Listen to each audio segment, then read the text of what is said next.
جو کفریہ کلمات کی طرف ہم نشاندہی کر رہے ہیں، اس میں کچھ کلمات وہ ہیں جن میں صریحاً کفر ہوتا ہے، ٹھیک ہے، کچھ کلمات وہ بھی ہیں جن کے اندر کفر کا احتمال ہوتا ہے، ٹھیک ہے، کچھ کلمات وہ بھی ہیں جس میں استہزاء ہے، اوکے، مذاق اڑایا جاتا ہے، اوکے، لہٰذا وہ سوء ادب کے درجے پر، بے ادبی کے درجے پر چلا جاتا ہے۔ یعنی کہیں ایمان ضائع ہونے کا خدشہ ہے اور کہیں ایمان ضائع ہو جاتا ہے، کہیں ایمان ضائع ہو جاتا ہے یقین کے ساتھ، کہیں ایمان ضائع ہونے کا احتمال ہے، ٹھیک ہے، خدشہ ہے، ٹھیک ہے، اور کہیں ایمان کو تو کچھ نہیں ہو رہا ہوتا لیکن بے ادبی ہو رہی ہوتی بے ادبی ہو رہی ہوتی ہے، اور بے ادبی ہمارے لیے وبال بھی ہے اور اعمال کے اجر کا ضیاع بھی بن جاتا ہے۔ ٹھیک، بالکل صحیح، اللہ رب العزت نے سورہ توبہ کی آیت نمبر 65 کے اندر ارشاد فرمایا وَلَئِن سَأَلْتَهُمْ لَيَقُولُنَّ إِنَّمَا كُنَّا نَخُوضُ وَنَلْعَبُ۔ اے حبیب صلی اللہ علیہ وسلم، جب آپ ان سے پوچھیں گے، منافقین کا تذکرہ ہے جو زبان میں بے احتیاطی کرتے رہتے تھے اور ایسے کلمات کہتے رہتے تھے، ان سے پوچھیں گے جب کہ یہ کیا کرتے ہو، وہ کہیں گے یہ تو ہم مذاق میں کہہ رہے ہیں، اللہ، یہ تو ہم ایسے ہنسی مذاق میں کر رہے ہیں۔ اور اللہ رب العزت نے یہاں پر جھنجھوڑ کر ارشاد فرمایا قُلْ أَبِاللَّهِ وَآيَاتِهِ وَرَسُولِهِ كُنْتُمْ تَسْتَهْزِئُونَ،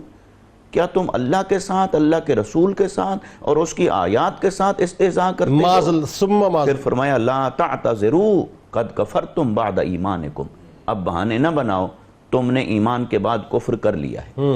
لہٰذا جب ہم اس کو دیکھتے ہیں تو ان تمام چیزوں کو مد نظر رکھتے ہوئے زبان کی احتیاط، ادب، اس تمام کا التزام کرنا ہمارے لیے بہت اچھی بات آپ کر رہے ہیں۔ مثلا موت کے وقت بہت کامن جملہ جو شاید پورے پاکستان سے آپ کو سننے کو ملے گا، کوئی بندہ فوت ہو گیا، جی فوت ہونے والا بہت اچھا تھا، تو سننے والے کہیں گے ہاں جی وہاں اسے بھی اچھوں کی ضرورت ہے، معاذ اللہ، یہ تو بڑا نیکوں کامن جملہ ہے، اسے بھی نیکوں کی ضرورت ہے۔ تو یہ نیکوں کے لیے آگے جہان اچھا ہے، نعمتیں اچھی ہیں، یہ بات تو ایک اور معنی میں ہے، مگر اسے ضرورت ہے، وہ بے نیاز ہے، اچھا، اسے کوئی ضرورت نہیں، اسے اچھوں کی ضرورت ہوتی ہے، اسی لیے بلا لیتا ہے، اسے اچھوں کی ضرورت ہوتی ہے، تو یہ جملہ وہ بلا لیتا ہے، یہ کفریہ ہے، کیونکہ اللہ تعالیٰ حاجت سے پاک ہے، ضرورت سے پاک ہے، وہ بے نیاز ہے، اسے کوئی ضرورت نہیں ہے۔ بالکل ٹھیک۔ ایسے ہی اگر کسی جوانی میں کوئی شخص، مرد یا عورت فوت ہو گیا، بچہ فوت ہو گیا، کہنے والے نے کہا اس کی جوانی کو دیکھ کر یا اس کی معصومیت کو دیکھ کر یا اللہ تجھے اس پر بھی ترس نہیں آیا، اس پہ بھی ترس نہیں ہے، اس جوان پہ ترس نہیں تو ہے، یہ اللہ رب العزت کی جو شان رحیمی ہے، جو شان رحمت ہے، یہ اس کے خلاف ہے۔ تو یہ کلمہ عام طور پر بولا جاتا ہے۔ اسی طرح تنگی کے اندر کوئی آدمی کسی کو مشورہ دے رہا ہوتا ہے، بھائی صبح صبح اٹھ کے اللہ سے مانگ لیا کر، وہ اس وقت وہ فارغ ہوتا ہے،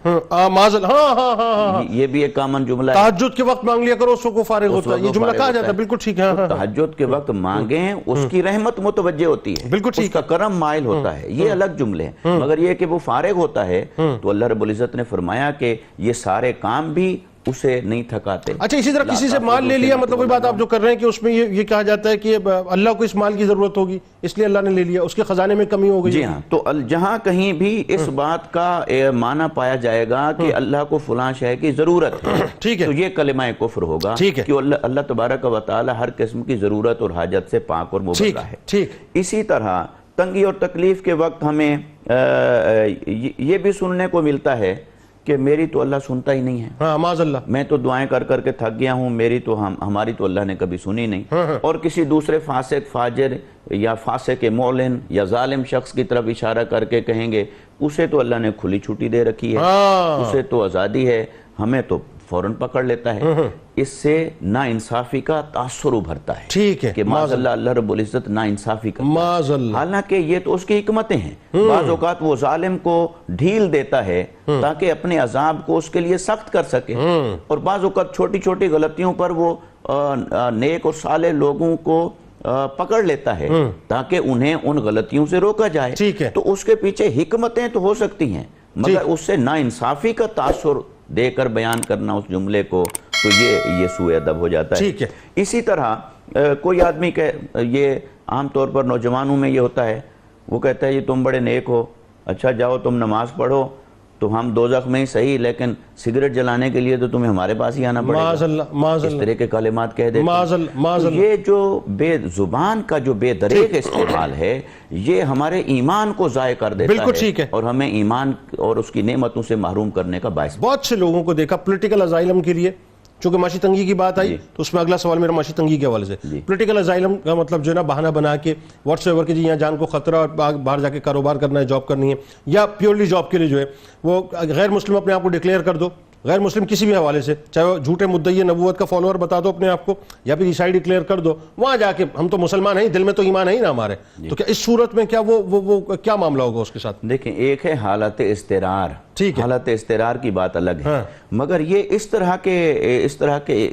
جملے کہنا وہ تو کفر ہو جاتا ہے۔ ٹھیک ہے، اور ایک اور جملہ کامن ہے، وہ یہ جملہ ہے بھائی یہ جو میں مسلمان ہوں اس سے تو بہتر تھا میں فلاں ہوتا، مجھے ویزا مل جاتا، مجھے تحفظ مل جاتا، مجھے یہ ہو جاتا، تو وہ آپ گویا ایمان کو اس کے مقابلے میں کم تر جانا اور اسے بہتر جانا، بالکل ٹھیک۔